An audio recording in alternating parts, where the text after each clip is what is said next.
lebih tua dari Indonesia. Ini adalah macan Kemayoran, tonggak revolusi Indonesia dari sepak bola. Lahir di Tanah Abang tanggal 28 November 1928 dengan nama awalnya Voetbalbond Indonesia Jakarta atau VIJ. Berangkat dari semangat nasionalisme kaum muda Jakarta, melawan dominasi pemerintah kolonial Hindia Belanda yang menutup peluang pemuda Jakarta dalam mengembangkan minat olahraga. Dalam laporan Indosport, surat kabar di Betawi bernama Pemandangan pada tahun 1938 menerbitkan tulisan mengulas sejarah pembentukan perserikatan ini. Lahir dari ide dua pemuda bernama Suri dan Aali. Mereka adalah pemuda-pemuda dari beberapa klub kecil di sudut-sudut kota Jakarta yang datang ke Tanah Abang membantu korban musibah kebakaran. Tapi saat ingin memakai lapangan Deka Park, perserikatan sepak bola bentukan pemerintah kolonial, Voetbalbond Batavia Omstreken atau VBO, tak mengizinkannya.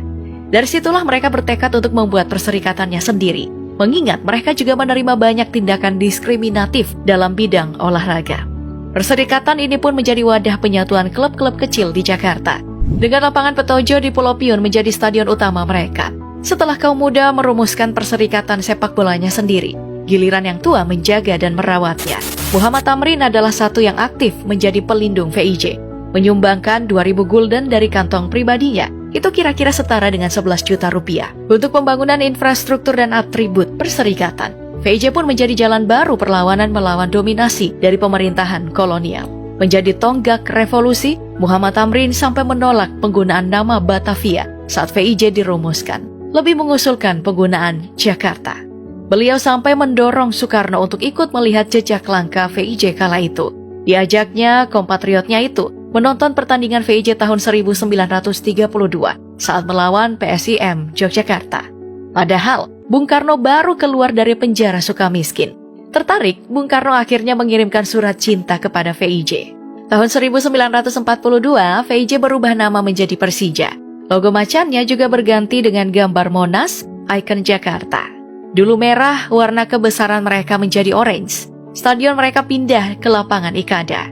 Bung Karno menjadi penyandang bola pertama Persija saat kembali berhadapan dengan PSIM Yogyakarta pada tahun 1942. Sepeninggalan Tamrin, Bapak Proklamator itu mengambil peran pelindung bagi Persija, mengirimkan surat cintanya kepada Persija pada tahun 1958, menyatakan dukungan sepenuhnya, dan menyebut Persija sebagai salah satu organisasi pergerakan Indonesia Merdeka. Melalui Persija, Bung Karno mendorong nasionalisme lewat sepak bola. Tahun 1961, Bung Karno menyerahkan Stadion Menteng kepada Persija, sebelum berpindah lagi ke Lebak Bulus, GBK, Stadion Maya yang sampai kini di Stadion Internasional Jakarta. Stadion Menteng yang bersejarah bagi Persija sayangnya tergusur di tahun 2006. Trofi-trofi dari era perserikatan hilang entah kemana. Sangat disayangkan memang. Hingga kini tidak ada yang tahu persis di mana nasib dan keberadaan trofi 9 gelar perserikatan dan 1 gelar Liga Indonesia. Akan bermarkas di Stadion Internasional Jakarta. Persija yang dimiliki oleh PT Persija Jaya Jakarta ini sementara dilatih oleh Thomas Doll dengan presiden yang dijabat oleh Muhammad Prapanca.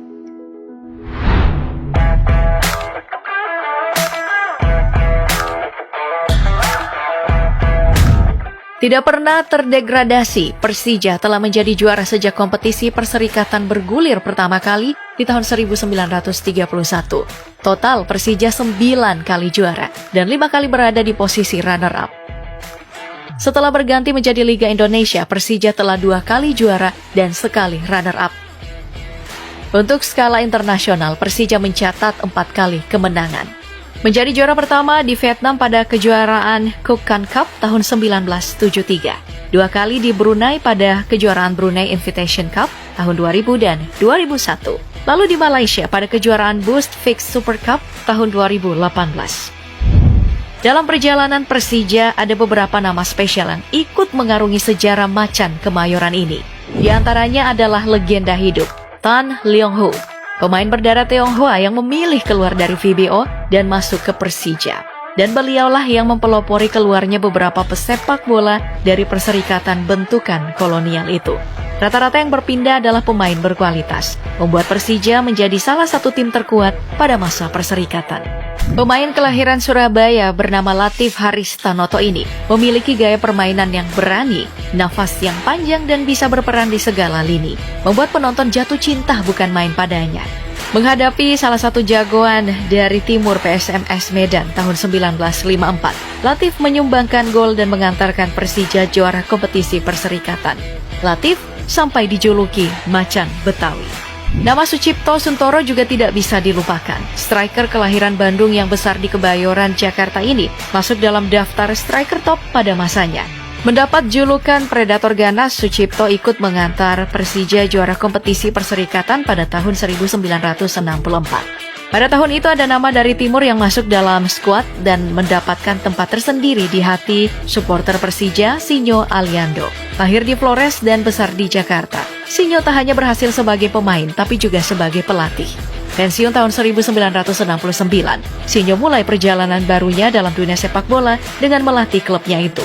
Beliau hampir meloloskan timnas Indonesia ke Piala Dunia Meksiko tahun 1986.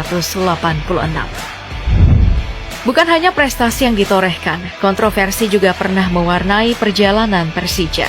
Musim 2008 hingga 2009, Persija yang selalu dijadikan favorit juara malah kehabisan bensin di tengah perjalanan. Musim 2013, Persija ada terpecah belah menjadi dua menyusul dualisme kompetisi. Ada yang bermain di IPL dan ada yang bermain ESL. Membuat Macan Kemayoran menjadi macan yang ompong. Tapi hampir semua klub kala itu mengalami kegambangan. Dan itu cuma sementara, hingga akhirnya kompetisi menjadi satu kembali. Hanya efeknya berjangka panjang, terutama dialami oleh Arema yang selalu terjebak di masa lalu dualisme klub.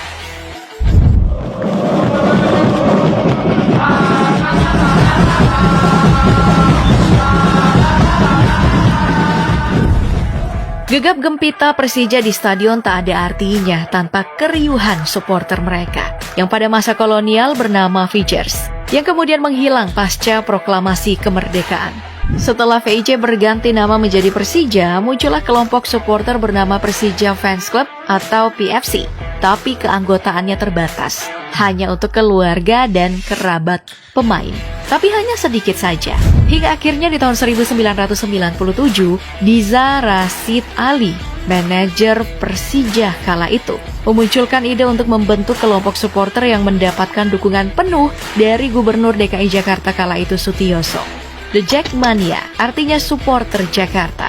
Awalnya hanya beranggotakan 100 orang dengan pengurus berjumlah 40 orang.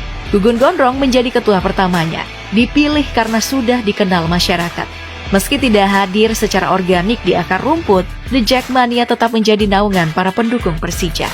Dan menjadi satu-satunya kelompok supporter paling terstruktur. Dari pengorganisiran supporter, penjualan tiket, pendanaan sampai keanggotaan. Dengan slogan salam jempol telunjuk yang juga digambarkan ke dalam logonya. Di luar itu ada supporter lain yang tidak mengikuti instruksi The Jackmania.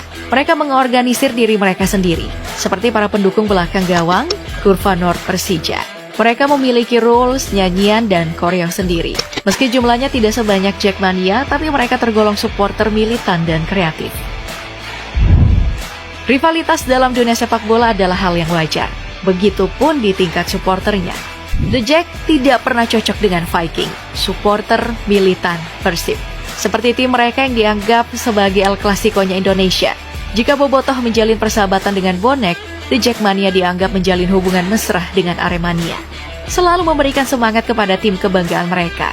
Sayangnya, The Jackmania juga terlibat dalam kerusuhan yang berimbas kepada Persija. Juni 2016 salah satu yang tercatat dalam sejarah. Beberapa oknum The Jack masuk ke lapangan dan dihalau oleh kepolisian.